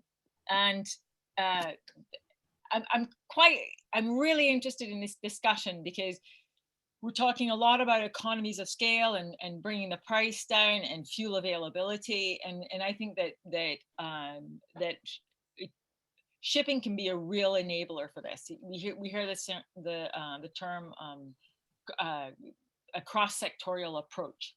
So just looking at LA Long Beach ports, for example, you've got they're looking at becoming zero emissions. They're looking at turning their drayage vehicles into hydrogen hybrid electric, because all hydrogen vehicles are, well, unless you're using an internal combustion engine, but that's another conversation. And we talk about the expense, you know, anything from $7 to $15 dollars a kilogram. But as soon as you bring in the maritime sector, you're not talking about kilos per day. You're talking tons per day. You're not talking megawatt electrolyzer systems. You begin talking in gigawatts, and you get a really rapid price drop for that. So I think that maritime can be a true enabler, and it's a very and the hydrogen is required. I'd like to show. I'd like to give you an update on. Can I do this? Share screen.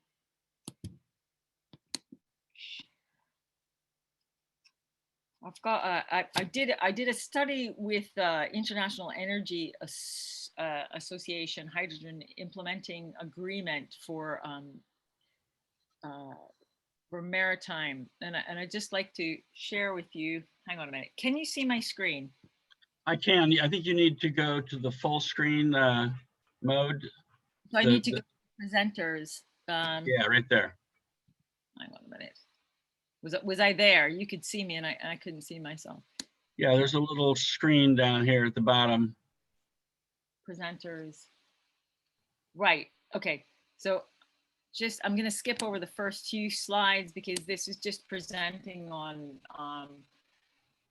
this is a presentation we did to just show to present on the chapter that we wrote, which is specifically on vessels.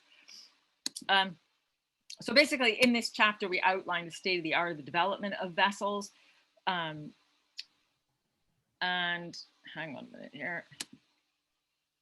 So right, our key findings in the study were that the installed fuel cell propulsion power has increased exponentially since the start of this decade and is expected to continue if announced projects come into fruition as is planned.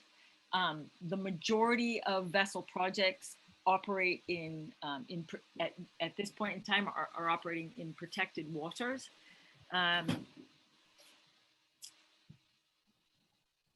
On routes under 10 nautical miles and are primarily passenger ferries and tourist boats. But many projects for larger vessels, such as container ships and car carriers, general cargo carriers, offshore service vessels, are in the mix. So, and I'll go into that a bit more.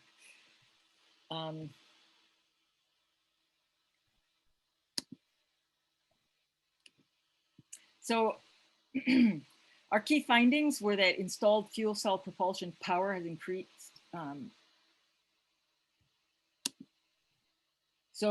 Yes, and on this graph, we can see that fuel cell installed power in kilowatts and hydrogen propelled vessels over time.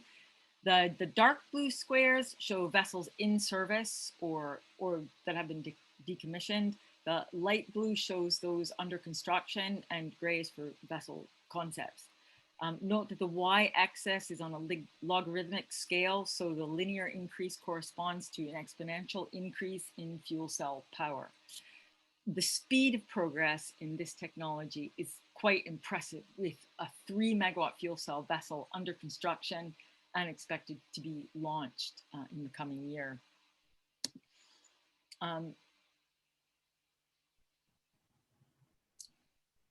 So, having a hard time. Okay. So if we look at a few of the vessels expected to be on the water this year, that is 2021, we've got the CMB Hydrotug. There's been a lot of discussion in the chat about internal combustion. This is a 4 megawatt internal combustion hydrogen engine with 405 kilograms of compressed hydrogen storage. The flagship's Heidel is a 200 passenger ferry and will have a 600 kilowatt fuel cell consuming 500 kilograms of compressed hydrogen per day.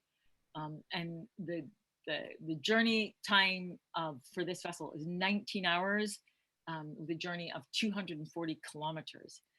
And the future-proof shipping vessel, which you see is a barge here, has an 825 kilowatt fuel cell with 900 kilograms of containerized compressed hydrogen and 504 kilowatts of battery for peak shaving.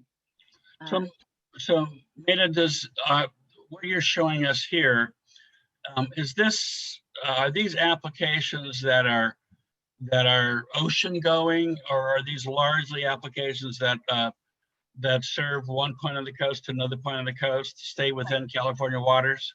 Oh, right. Sorry. This is all Europe for a start. So Europe, right? Sorry about that. We've got the CMB Hydrotug, which is Belgium, Flagship's Heidel, which is Norway. The future-proof shipping is in the Netherlands. The CMB Hydrotug is it's a port vehicle. The Flagship's Heidel Norway it's a coastal vessel. The Norled Hydra is again a coastal vessel. Both the future-proof shipping Mass Netherlands and Tub Electra in Germany is these are inland waterway vessels, and I think the only one that we have is which is a U.S. vessel is the zero emission the Water Grow Round, which is San Francisco. And other than that, we have the port vessel in Amsterdam, and the Havila is Norway. So one of the things we're learning in California is that as trucks get cleaner, marine vessels are becoming an ever larger part of our air pollution. And they burn this bunker fuel, which is even worse than diesel. And so the issue about whether or not fuel cell technologies can displace those bunker powered ships is of high interest. So, and it seems like one of the questions there is, if a ship is going to go out on the ocean, it's going to want to know that it's going to have enough fuel to get back or get to port, or it's going to want to know that there are fueling opportunities along the way. Can you comment about ocean-going vessels, whether the prospects might be for such technologies to develop in the future that are practical that way? So, right. The fuel cell vessels in the future, ocean-going vessels. So I think I would have to say, I mean, we have the technology. I'm just going to turn my camera back on now. I just wanted to run through this presentation, but you're asking very specific questions, and that's good. So we have the technology the technology readiness for all vessels on the water today to become fully hydrogen vessels. The problem is, as you say, is the fuel supply. And so, you know, we look at this, it's a bit of a chicken and egg, or I prefer to look at it as an iterative process where we need to build out the renewable energy infrastructure for the green hydrogen, and then the bunkering facilities for hydrogen vessels. It's an incredible investment opportunity because of the amount of hydrogen. As I was saying, we achieve those, as we were saying earlier, we achieve those economies of scale very rapidly in shipping. But it's a matter of being, what's the word I'm looking for? Shipping is a massive challenge, because here you're talking about implementing these systems in California, and when we talk about shipping, we're talking about the IMO, we're talking about UN organization, we're talking about international trading and being able to create links between, not just between this part of the state and that part of the state, but between countries. And that presents a challenge. But when we start with, and this is why I'm speaking about this, when we start with short sea shipping, we actually begin to build out that infrastructure. And when we start with short sea shipping, we're still talking tons per day in terms of bunkering. And so this allows us to begin to achieve the economies of scale. So it's that stepping stone to building out the infrastructure, if you see what I mean. So if for example, LA and Long Beach ports, which have their high objective to achieve zero emission, began looking at their port vessels, transitioning their port vessels to hydrogen, that would already begin to be a large enough consumer to bring down the levelized cost of hydrogen across the sector. So the picture I'm getting then is, while the ocean-going challenge has a lot of appeal, the real practical approach is to start with ships that don't have such long trips, and use that as your opportunity to create the infrastructure so that your ocean-going vessels, though they might be the most emissions, you will attack their needs more effectively if you start with the smaller scale shipping. Absolutely, absolutely. And more than that, it's actually the smaller vessels in relation to transport work that have the greatest impacts, the greatest greenhouse gas impacts. So if we begin, so this is really important. The biggest ships are the most efficient ships. So they're the most challenging to transition. So let's leave them alone for a while and just focus on the local and short sea ships, which tend to be very polluting, and begin to transition them, build in that infrastructure, and then cross the bridge of the large ocean-going vessels when we come to it, because the technology is evolving rapidly. Hydrogen fuel cells, they're solid state technology. We're beginning to see greater and greater energy density, and in terms of marinized fuel cell, larger and larger scale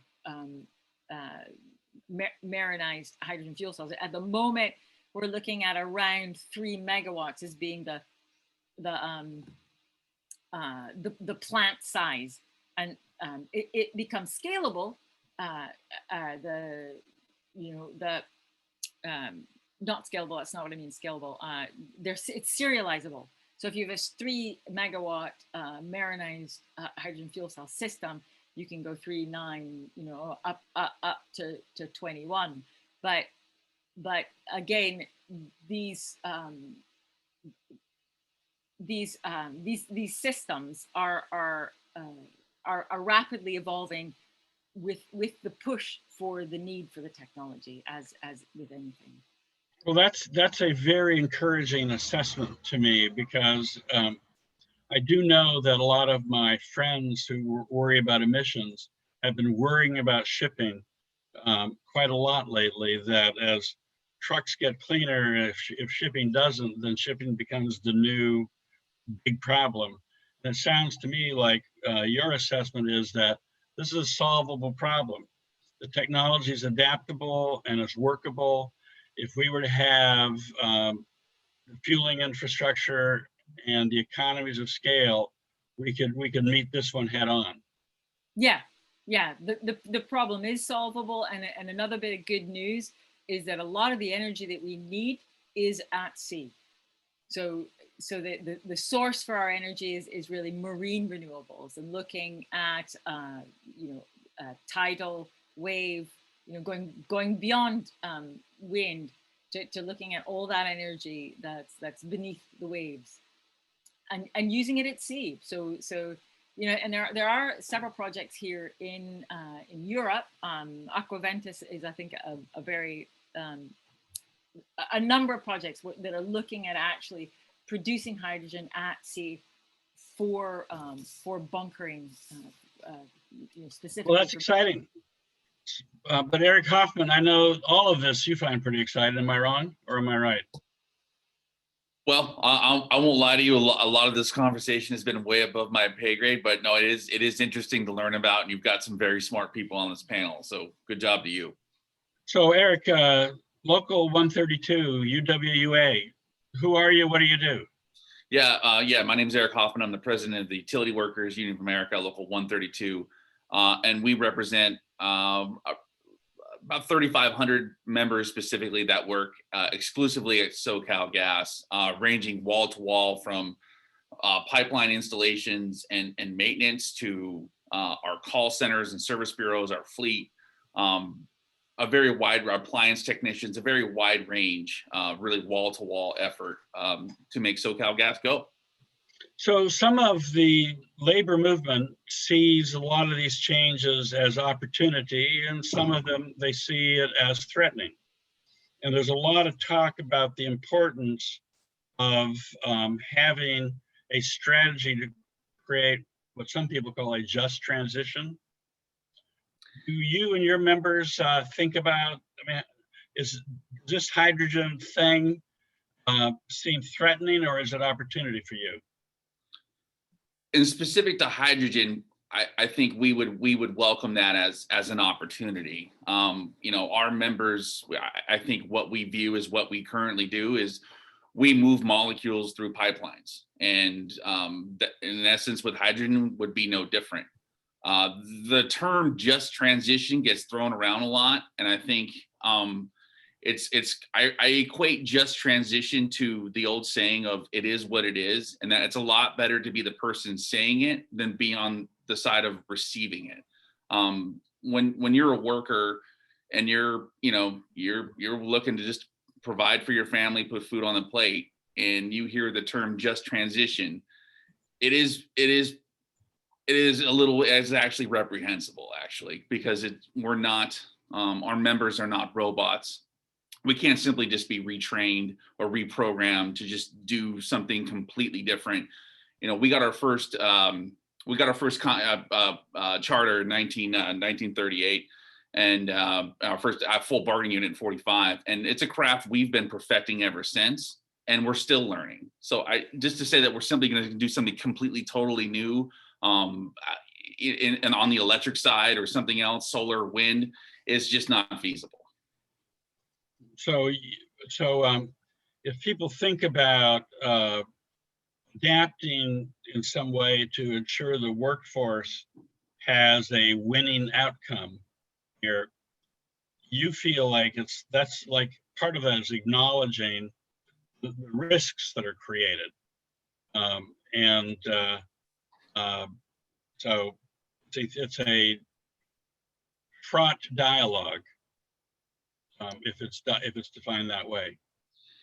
It certainly is, and there's always, none of my members don't want the planet to be cleaner and greener than it is today, for their children and grandchildren. We all want the same thing. The question really remains is really sort of how do we get there? And I think from our perspective is that you're going to need wind, you're going to need solar, you're going to need lithium ion battery technologies, but you're also going to need hydrogen. You're going to need carbon capture, utilization, and sequestration. You're going to need algae. You're going to need everything. And we may still have to get a little lucky from our perspective in order to meet our very ambitious climate goals. And we are not wrong in pursuing those climate goals. We need to, but it's going to take all hands on deck. So from the vantage point of the workers in your union alone, the idea that the pipeline and the gas that is delivered through a pipeline becoming, increasingly hydrogen, does that pose any risks? Are there concerns about fires? Are there concerns about safety? Or do you feel those concerns are overblown and readily managed?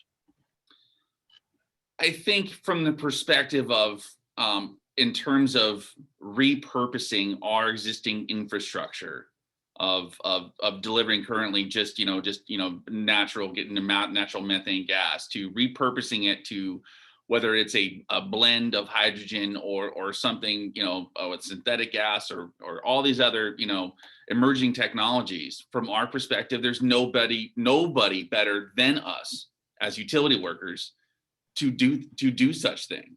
We feel that we are the most highly trained, utility workers in the country, and we feel very confident that if anyone can do it, it's us.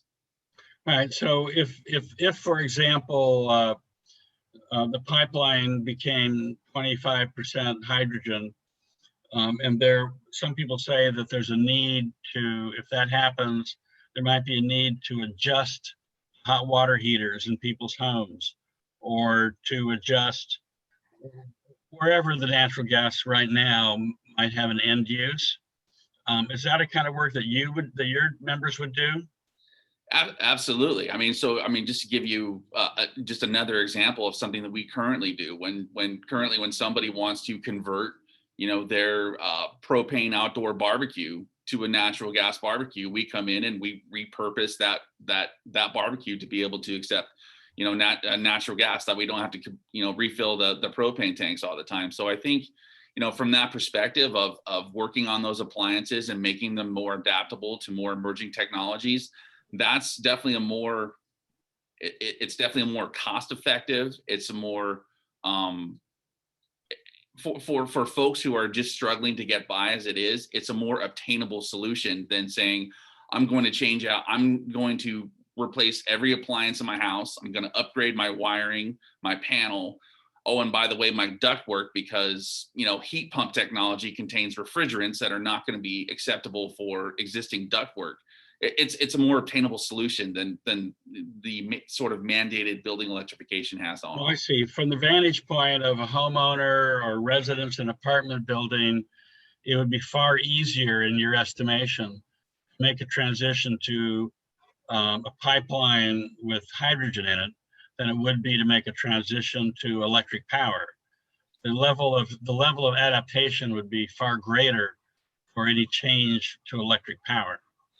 From my understanding of current heat pump technologies of what would replace conventional natural gas appliances, there's no question that it would be an easier adjustment from hydrogen blending appliances than with dealing with the refrigerants that are part of the heat pump technologies. So is there any concern about whether hydrogen is more explosive than natural gas or anything of that sort? Well, I think, you know, there's definitely more to learn in that space. But regardless of, there's no such thing. I want to be very clear. There is no such thing as safe energy. It's totally safe energy, whether it's water, whether it's electricity, whether it's any variation of gas. There are elements to it. It can be, you know, it can be dangerous if it's not handled properly. But, you know, from our perspective, again, we can be trained in this space, and we're up for the challenge. Sort of been there, done that kind of, not, I mean, it's a big deal, but not a scary deal, huh? Well, I think, you know, when from our perspective is what we are accustomed to is we are accustomed to working with a product that is in nature is odorless, right? Is tasteless. You really can't see it unless it's, you know, venting. And we've been pretty darn good at it. And you know, as far as this next challenge with opportunities for hydrogen, more opportunities for more renewable natural gas, and other emerging technologies, we're ready. We're up for the challenge. All right. So my last question is kind of like a couple of years ago, I think City of Los Angeles announced that it was planning to close the Scattergood power plant. Which was at that point operating on I guess there were three of them though, operating on natural gas. I believe their role had become like the peaker backup power plants to use when there was a shortage of power from renewables in the state, in the region.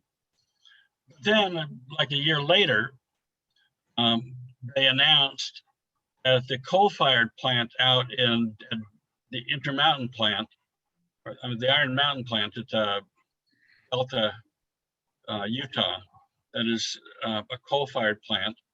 They announced there that they would make a transition from coal to natural gas and then to hydrogen, right?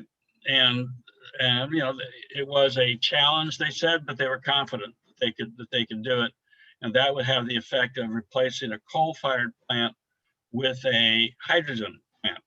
So why didn't they just think about converting the Scattergood plants to hydrogen in the first place? If they can do it in Utah, why can't they do it in, you know, Inglewood? Inglewood, El Segundo. Yeah, right. Yeah, no, it's a good question. It's probably a question that's better suited for them. I can't speak to the specifics of the Scattergood plant, but I think what I can say is that I think California as a state has a way to go in sort of making up their mind on whether or not they want to help along this process of really making a shift to using different energy sources and helping this process along. I think there's a lot left to be desired from policymakers and to actually help this process along a little bit more in a more expedient fashion. All right. So speaking as a member of the labor movement generally, would you say the labor movement is apprehensive about the changing technologies, or eager, ready to roll up their sleeves to get into it? What do you think? I mean, we're California. Democrats and progressive Democrats and labor Democrats currently dominate our politics. So if the labor movement is not on board, not a lot's really going to happen, right? The way I think about it, right? So where do you think the labor movement is about these changes?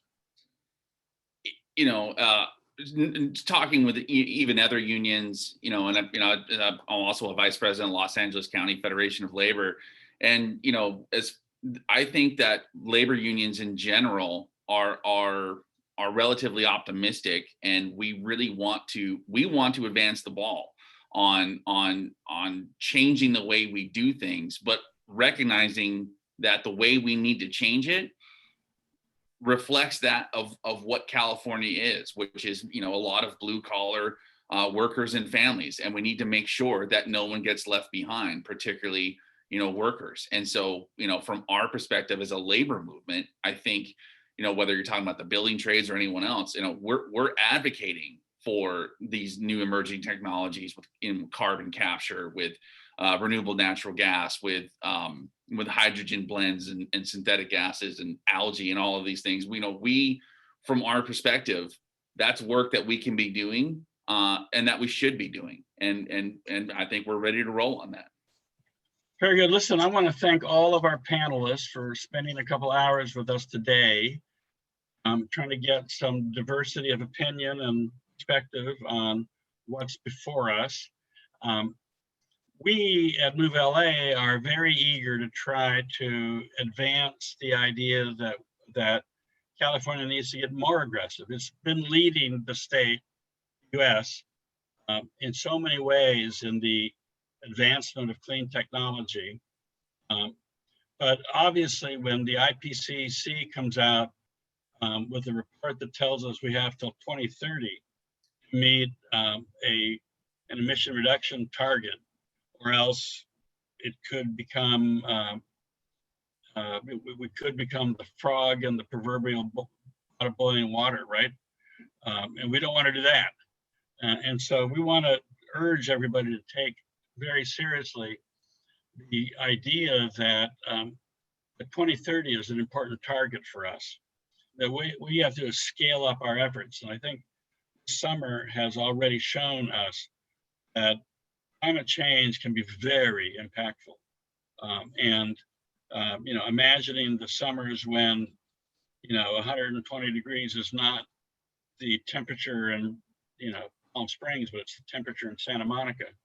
You know, that's, you know, or when drought conditions become the new normal, not just for California, but for so much of the US. Those are worrisome scenarios. And if we don't, we believe if we don't take the bull by the horns and frankly, get ourselves a boatload of money to invest in publicly debated and smart strategies to accelerate these technologies and their infrastructure to market, to do what Assemblymember Quirk said, you know, reach economies of scale, that it's going to be a worrisome second decade. And so we're urging all of our citizens, and we've done these symposiums to try to help ensure that people out there know what the debate is. And I think hydrogen and hydrogen fuel cells have not received the same kind of attention that battery technology has. But there really are important sectors, probably heavy duty vehicles and marine among them, where it is likely to be a strong contender.